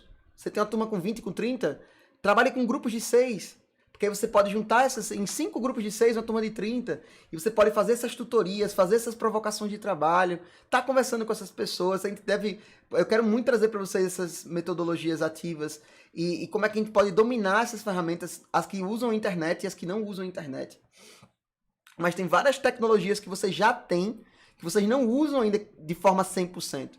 Talvez vocês não usem ainda o SMS de forma 100%. Você não usa a ligação telefônica tradicional, que não precisa de dados, de forma a dominar. Porque uma coisa é ter a ferramenta, outra coisa é você dominar a ferramenta. Se eu tiver hoje a melhor furadeira que custa 10 mil reais, eu ainda assim não consigo fazer uma reforma, porque eu não sei usar a furadeira. Então, ter as ferramentas não é o suficiente. Por isso que aí tem duas coisas que eu acho que é a curiosidade de ir atrás, para você poder ter esses inputs novos, como, por exemplo, poxa, interessante, conferência telefônica. Não estava dentro do meu repertório de informações. Aí a segunda pergunta, o que é que eu posso fazer com isso? Vamos começar a testar? Vamos começar a testar. Testar fazer um jogo, testar fazer um trabalho, testar fazer só essa questão do vínculo emocional, testar fazer isso com junção com outros professores, pegar 3, 4 professores que estão nessa fase de tentar se desenvolver e tentar desenvolver alguma coisa junto com eles. Então, assim, o grupo foi um retorno dos pais muito gratificante. A minha criança ficou muito feliz. Legal, professora Judite. As pessoas estão começando a valorizar mais porque elas estão vendo que o que vocês fazem tem muito valor, pessoal. Então, assim, eu tinha me preparado hoje para fazer uma série de slides. E aí, como eu falei para vocês, né, eu sou muito... Hoje é um momento mais reflexivo. Então, como não era uma formação onde tinha algum tipo de... Teria que ter uma evidência técnica que funcionou e tal. Hoje é um dia mais reflexivo, eu me permiti estar interagindo mais com vocês por aqui. Tô gostando muito agradeço demais essa interação que vocês estão fazendo. E uma coisa que eu queria falar para vocês sobre o papel do professor são 3 palavrinhas que são habilidades para a gente poder dominar. Então, saber é uma coisa, aplicar é outra, e dominar é uma outra completamente diferente. Então, às vezes a gente sabe, a gente já aplica, mas não domina. E agora esse é o momento da gente poder não necessariamente saber um monte de coisa. O objetivo é que a gente saiba poucas coisas e domine elas bem. Você não precisa de 200 ferramentas de tecnologia, talvez você precise de uma ou duas que você domine bem. Talvez se você não precise ter 400 ferramentas de metodologias ativas, talvez se você dominar a sala de aula invertida vai ser o suficiente para você conseguir desenvolver bem a sua prática pedagógica, verificar o avanço dos seus alunos e poder se preparar para o que vai vir ano que vem. Porque ano que vem vão vir vários desafios. Com a abertura das escolas, vão vir desafios que vocês ainda não imaginavam e que o parecer do MEC, qualquer pessoa que for ler os pareceres técnicos, vão verificar que eles são extremamente abrangentes. Então, por exemplo, a depender da quantidade de saídas de uma escola, se a escola tem uma saída na frente e uma atrás, já muda completamente a maneira como a gente vai organizar a entrada e saída de alunos. Se a escola só tem uma entrada, por exemplo, ao contrário de uma escola que tem duas, já dá para você fazer rodízios maiores e menores de alunos, dá para você fazer um aumento ao invés de 30% com 50%, por causa de uma mudança estrutural da escola. Então, em Belém tem escolas com características diferentes de outras, ou seja, os manuais, eles não vão resolver o problema de vocês.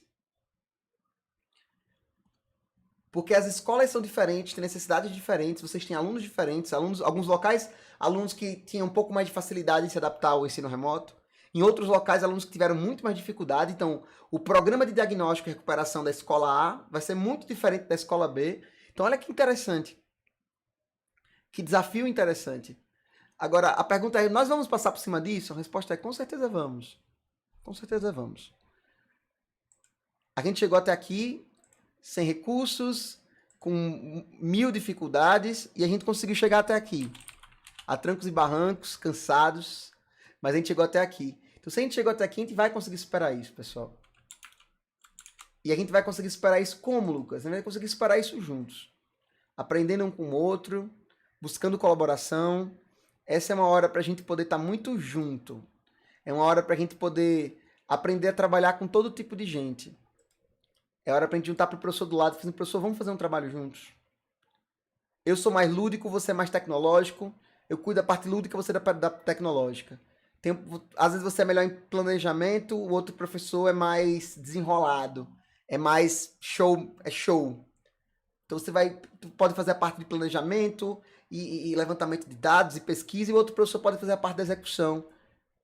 Porque ninguém sozinho tem todas as competências. Então como é que a gente vai passar por cima desse momento? Resposta. E única forma, inclusive. Se apoiando um nos ombros dos outros. Nem nos ombros, que eu acho que esse termo não é mais adequado.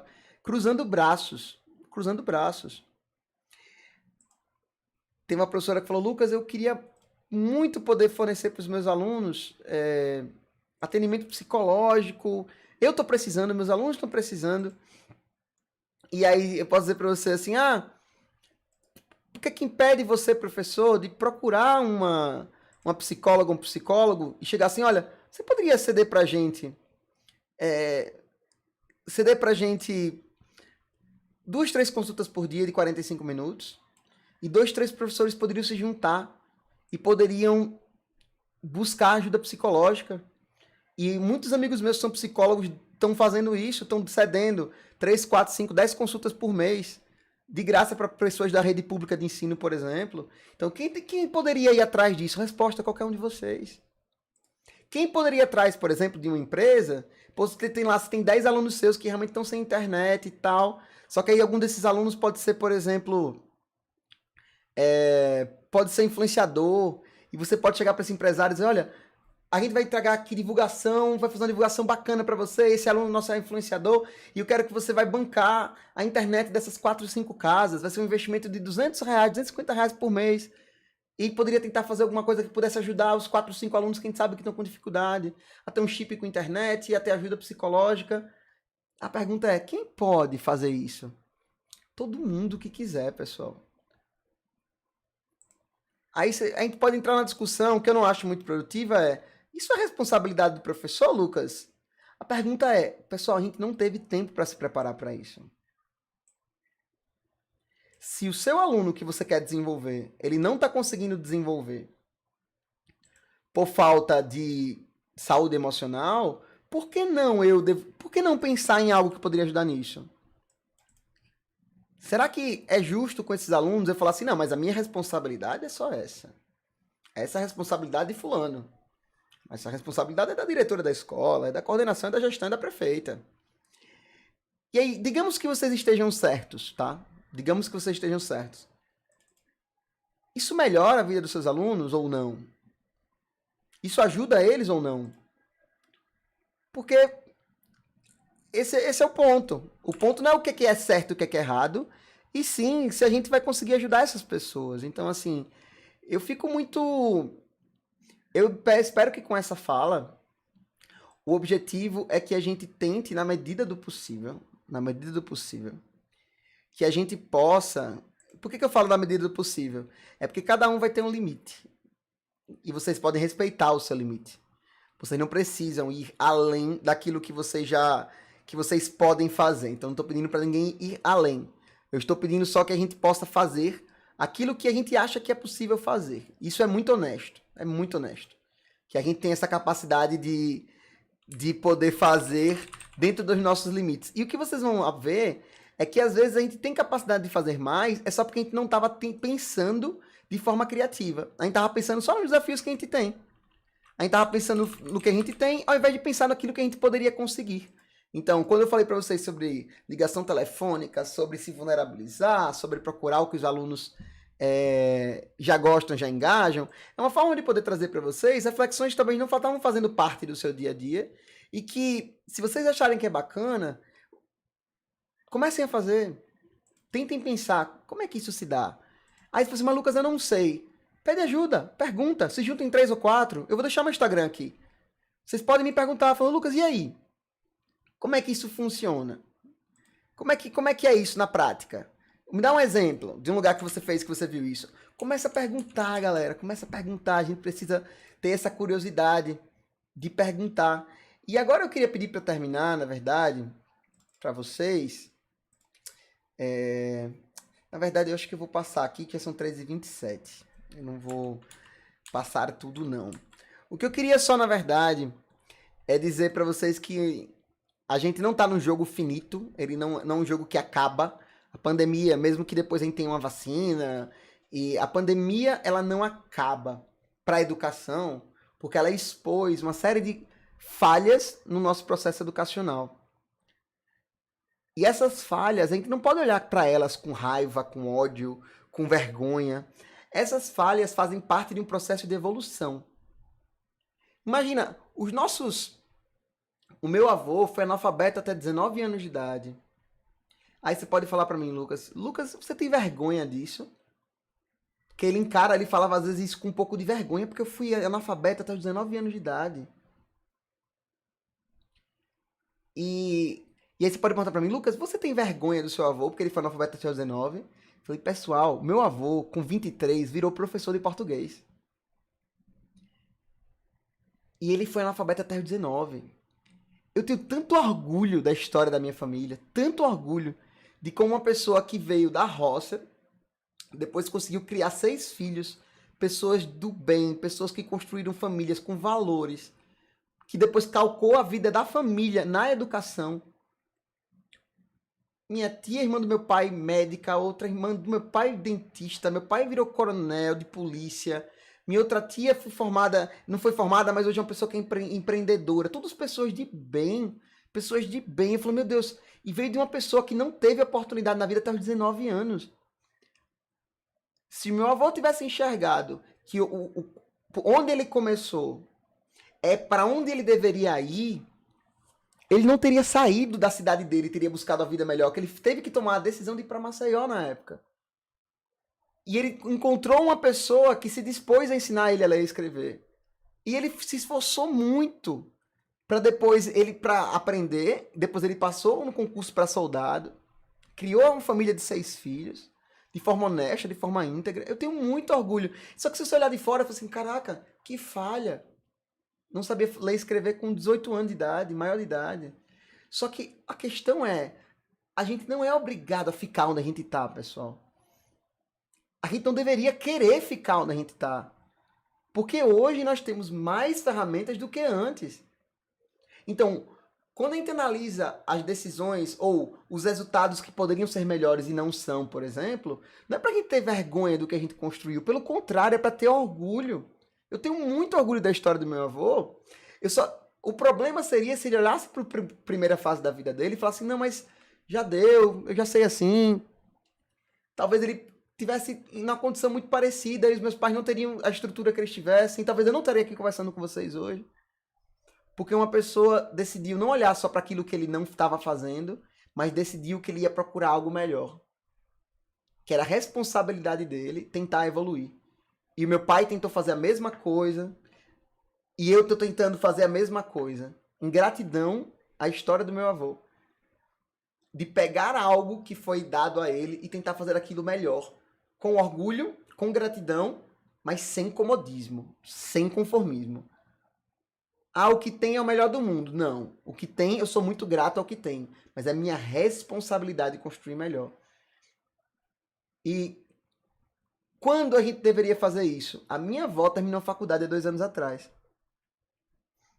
Minha avó tem filho de 60 anos e terminou a faculdade 2 anos atrás. Porque esse processo, ele não pode parar nunca. Eu tenho tanto orgulho dos meus avós. E isso do lado do meu pai, do lado da minha mãe, é outra história incrivelmente linda.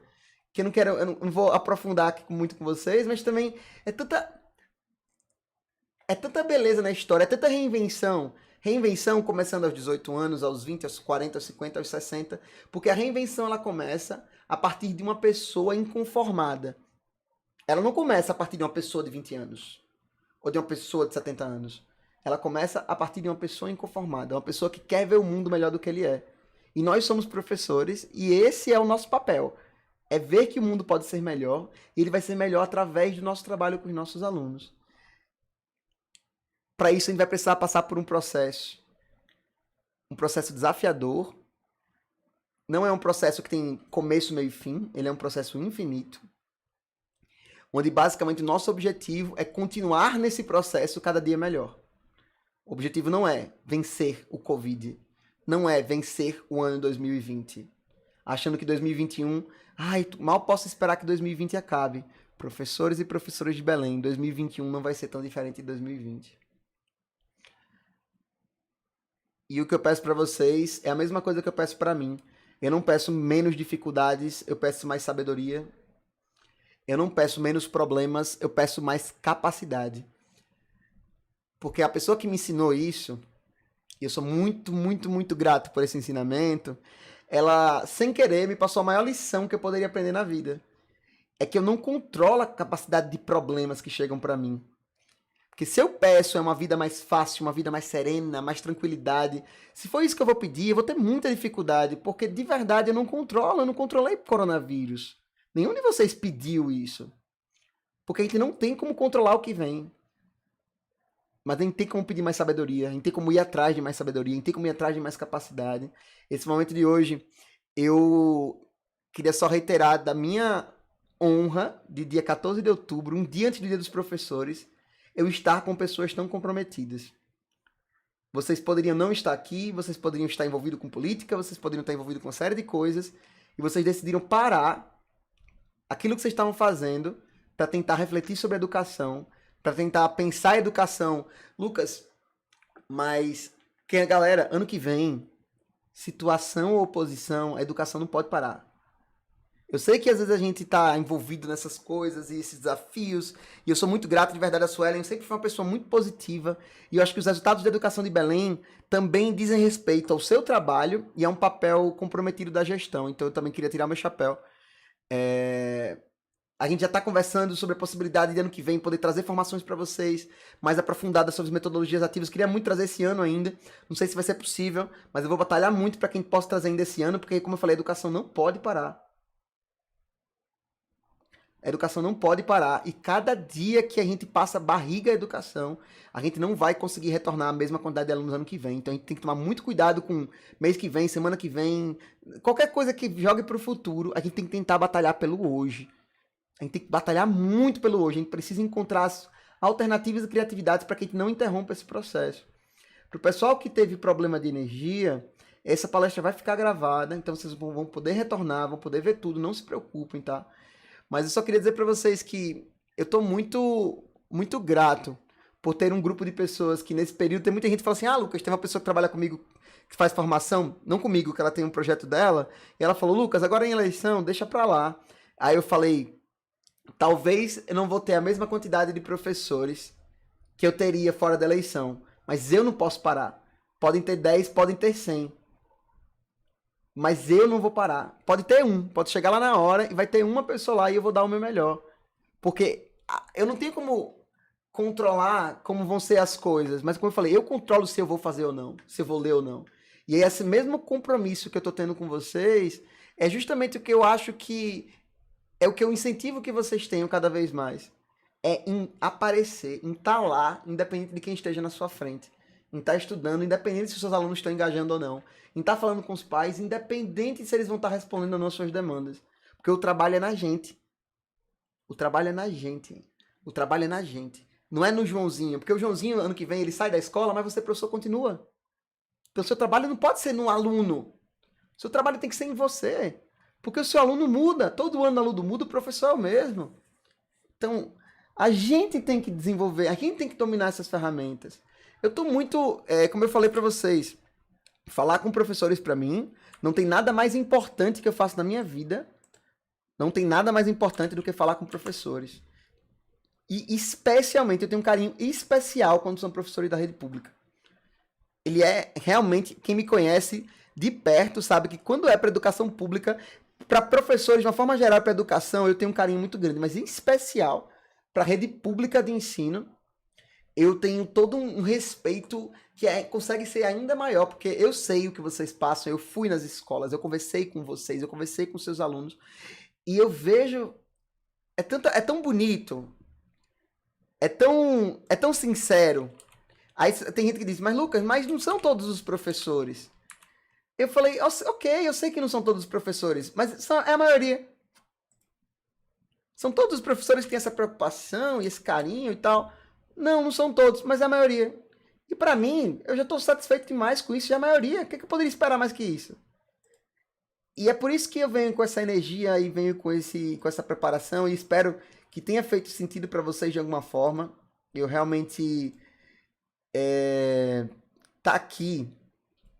Eu estou torcendo muito para que a gente consiga trazer as formações para Belém. Estou torcendo muito para que a gente consiga tentar trazer ainda esse ano. Estou muito feliz que vocês gostaram. Vi algumas palavras aqui do professor Alan. Obrigado, professor Alan. Obrigado mesmo. Como eu falei, fiquem tranquilos, professora Sandra. Obrigado, professora Ruth. Obrigado, Judite. Eu acho que é isso mesmo, professora Judite. A gente não joga fora o passado, só porque a gente precisa ir para um futuro diferente. A gente honra o nosso passado, só que buscando um futuro melhor, não ficando lá. A gente não honra o nosso passado ficando lá. Ah, porque é assim que era, é assim que eu sei. Isso não é honrar o passado. Foi assim que eu aprendi, eu sempre fiz assim, deu certo. Isso não é honrar o passado. Honrar o passado é ser grato àquilo que a gente fez e entender que o mundo mudou. Nosso aluno mudou, a escola mudou, e a gente precisa mudar junto com isso. Então, não peçam menos problemas, peçam mais sabedoria. Não peçam menos dificuldades, peçam mais capacidade. E quando for dada essa oportunidade, aproveitem, peguem com unhas e dentes, tentem se juntar um pouco mais, tentem buscar um pouco mais de colaboração de outros professores, colaboração com a gestão, colaboração com outras instituições, colaboração com outros atores de mercado, como empresários, por que não? Com outras redes de escola. Vamos tentar realmente assim passar por esse momento. Esse é o minha rede social, um lugar mais legal para conversar comigo pelo Instagram.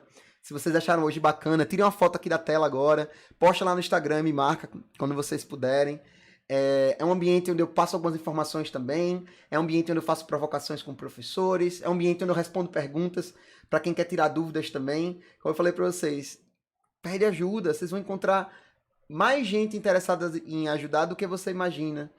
Talvez você não vai ter toda a ajuda que você gostaria, mas talvez você tenha um ponto de partida, como o que eu fiz hoje, é um ponto de partida, de reflexão. A gente não vai resolver os problemas hoje. Quando a gente for fazer a formação, a gente vai conseguir aprofundar muito mais, vai ser muito mais proveitoso. Mas hoje, realmente, o que eu queria trazer para vocês são algumas reflexões sobre o futuro da profissão, sobre o engajamento de alunos, sobre o que vai acontecer agora no que vem, e que a gente precisa estar preparado para isso emocionalmente, que a gente entenda que o que vocês fazem é um jogo infinito, então relaxa. Não é... Você poderia fazer mais? Poderia, eu também poderia, só que o que eu posso é isso. E o que eu posso é isso, eu tenho que ficar feliz com isso, tá? Se vocês quiserem trocar uma ideia, lembre de me marcar lá. Professora Suelen, muito obrigado pela confiança. É uma gestão que eu faço com muito prazer, esse tipo de trabalho. Muito, para mim é muito... Conversem com ela, peça para ela, faça assim, Suelen, eu quero a formação com o Lucas e o Tiro na Lua Educação. E aí fiquem cobrando ela, porque eu sei que são muitas demandas, só que eu acho que isso quem tem como fazer com vocês, se vocês aceitarem esse convite, vai ser incrível poder compartilhar realmente conhecimento, pegar na mão de vocês, estar no dia a dia, poder resolver os problemas do dia a dia. A gente vai realmente conseguir fazer uma coisa mais profunda, mais real, mais personalizada, a nível de escola, não é só tipo a nível da escola. Mas assim, eu vou torcer muito para que a gente consiga fazer isso. Conversem entre si, conversem muito com o pessoal, vou conversar depois também com a Suelen. Mas no mais, muito carinho, tô vendo aqui de vocês, apesar de a gente não estar se vendo e se ouvindo, mas quando eu vejo que a professora Diana, a Ariane, a Silvete, porque vocês estão escrevendo, Gertrudes, Lorena, então, tipo, quando eu vejo que vocês falam essas coisas, isso me motiva muito, isso me dá muita energia e eu sei que tá no caminho certo, assim. Então, assim, muito obrigado pelo carinho, muito obrigado pelo tempo de vocês e pela concentração de vocês estarem aqui comigo. Quem teve problemas técnicos, não se preocupem, esse mesmo link vai ficar. Então você pode daqui a uma horinha voltar, assistir de novo. Eu mesmo quando alguma coisa ela me pega positivamente, eu vejo 200 vezes para tentar pegar os detalhes. É uma coisa que eu tenho esse hábito de fazer mesmo. Ao invés de ver 200 lives, é pegar uma live que eu gostei e assistir 200 vezes. Às vezes para mim funciona muito mais. Eu consigo aprender muito mais aprofundando um conhecimento do que sendo raso em 400. Então essa é uma coisa que tem me ajudado bastante, inclusive a estudar, tá? Então assim, professora Suelen, beijo no coração de vocês. Um abraço em todos e todas, que vocês tenham amanhã um dia que vocês reflitam sobre essa profissão de ser professor, que vocês saibam que tem muita gente que celebra muito o que vocês fazem, que eu, pelo menos eu posso falar por mim, eu sou um profundo admirador do trabalho de vocês.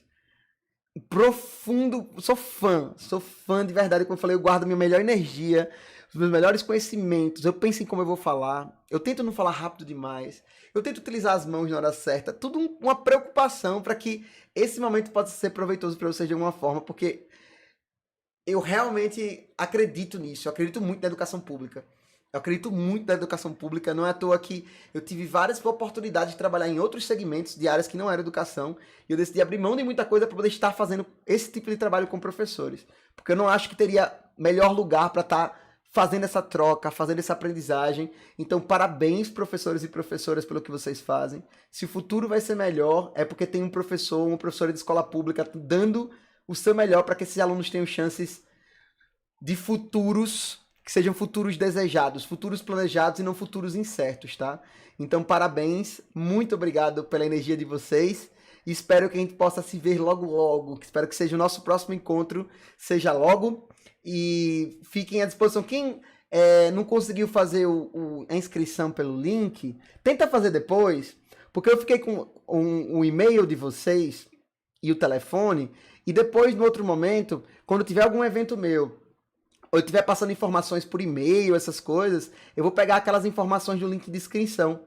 Então, tipo, se vocês não conseguiram se inscrever, entre em contato comigo pelo e-mail, pelo WhatsApp, pelo Instagram, para que você possa se inscrever, para que eu possa ter o seu contato. Isso vai ser muito legal depois, para a gente poder continuar conversando em outros momentos, tá?